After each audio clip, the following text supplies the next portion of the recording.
Uy, be, gala naman tayo minsan. Punta tayo Tagaytay. True, be. Ang ganda ng bagong bukas na coffee shop doon. Ang sarap mag-story. Tara na, pwede ako bukas. Tara na, mga 5:30 AM kita na tayo sa bus station, ha? Baka drawing na naman to, ha? Matutuloy yan, be. Nakapag-alarm na nga ako, eh. Gigising ako, promise.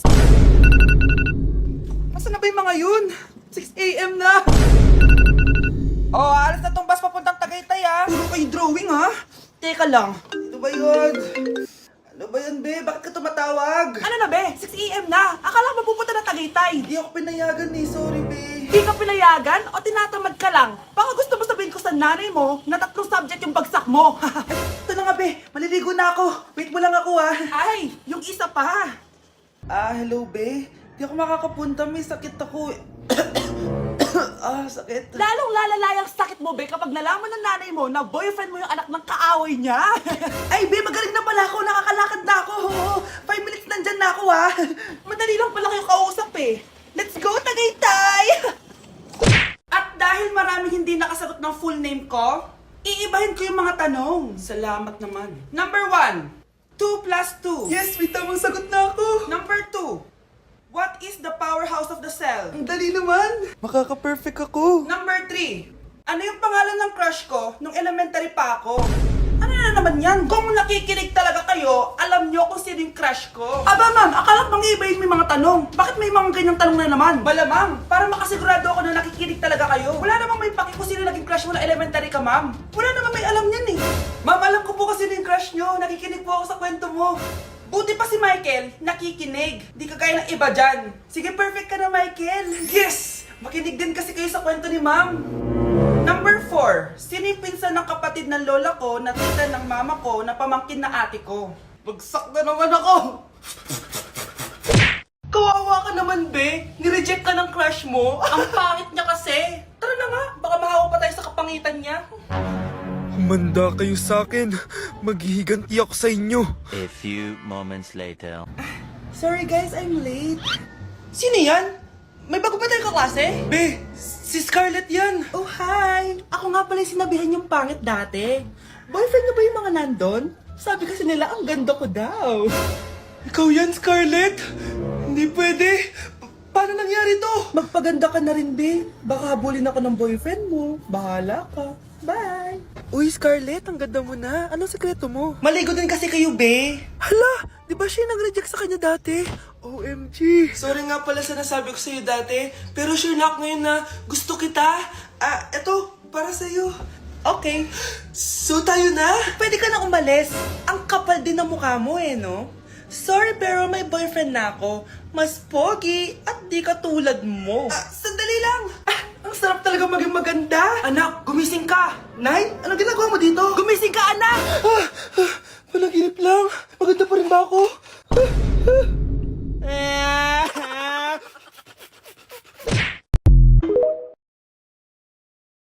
Wow, ganito pala yung tsura sa loob ng airplane. Hi, ma'am. Welcome to Kifi Airlines. Irishay mashe.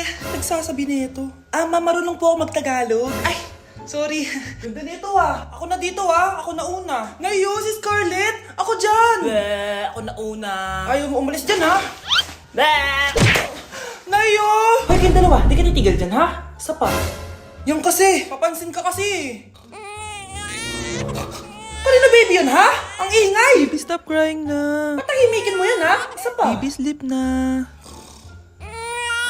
Asan na yan? Gagawin mo sa baby ko! Yung anak ko! Ay, ito na talaga yun. Iiwan ko na ang Pilipinas. Bye, Philippines. Hello, Boracay. Nay, nagugutom na ako. Mahal yung pagkain dito, anak. Sige na, Nay. Nasusuka na ako. Isa lang, ha? Miss, magkano tong biskwit? 70 pesos po. 70? Ang mahal naman. 15 pesos lang yan sa tindahan eh. Di bumaba ka dito sa aeroplano tapos doon ka sa tindahan bumili. Anak, magtubig ka na muna. Sige, Nay. Tubig, magkano? 100 pesos, ma'am. Okay, umupo tayo na maayos dahil malapit na po tayo mag-landing. Ayun, malapit na tayo. Teka lang. Nasa si Brianna? Nay, tapos na ako mag-CR. Nay! Nay! Ba't ako iniwan? Tandaan niyo tong ginawa niyo sa akin. Maghihiganti ako sa inyo. Hala! Ba't nalagaw to? Chat ko nga yung jowa ko. Pati messenger. Hala, be. Nahack ba yung account ko? Hala, chat namin sa GC. Nagutok ko kay mama pag nakita niya mga pinagsasend ko sa jowa ko. Nakalimutan ko na yung password ko. Cannot log in. Ano ba yan? Okay, kumalma ka. Twitter. Kaya naman pala daw yung Facebook tsaka yung IG. Kinabahan yung kifi ko dun Akala ko nahack na yung Facebook ko eh. Ayan. Ang dami nag-react Nasa Twitter lahat ng tao ngayon. Anak, maging mabait ka palagi sa mga tao Mahirap kalaban ng karma, anak. Naniniwala ka sa karma, Nay? Di naman totoo yun. Totoo yun, Scarlett. Kaya maging mabait ka, Sige na, Nay. Pasok na ako sa school, A few moments later. Ano ba yan? Ang init naman. Balimos, baka may barya ka dyan, Iha. Tumabi ka nga dyan. Malilate na ako. Kahit 5 piso lang, Iha. Wala! Tsaka huwag ka lumapit sa akin. Baka mahawak sa kapangitan mo. Nay, nakauwi na ako. Oo, anak. Anyari dyan sa mukha mo? Ganda ko, diba? Ano nangyari? Hindi pwede to. Ano nangyari sa mukha ko? Ano ba kasi ginawa mo? Wala! Yung totoo, naging mabait ka ba? Kahit 5 piso lang, Iha. Wala! Tsaka huwag ka lumapit sa akin. Baka mahawak sa kapangitan mo. Anak!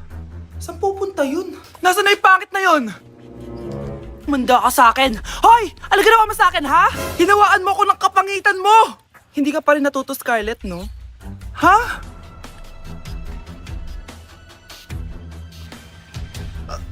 Nay? O ano? Naniniwala ka na ba sa karma, Scarlett? Ayan na nakukuha mo sa mga panlalait mo. Nay, sorry na! Alisin mo na to nasa mukha ko! Sige, next year.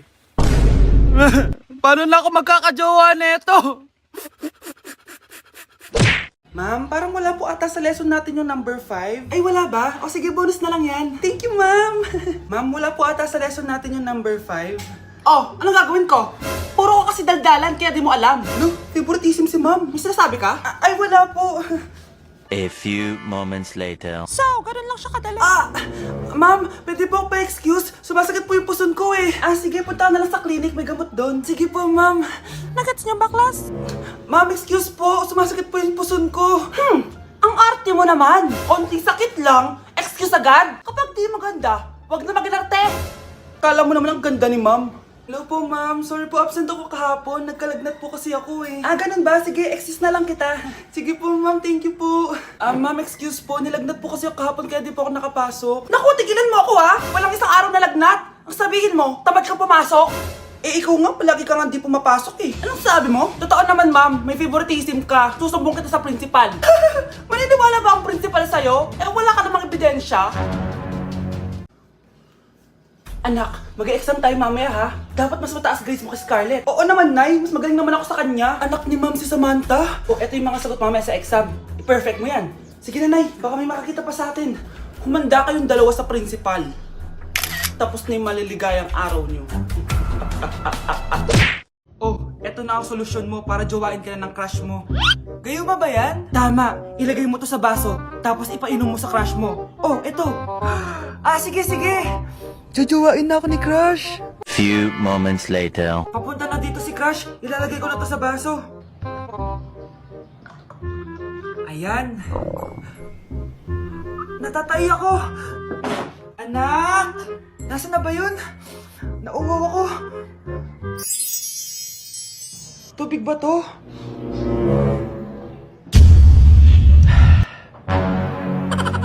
Ano yan, Nay? Ang gwapo mo naman! Jajawain na kita! Nay, napapano ka? Pakis nga! Nay! Andito na ako!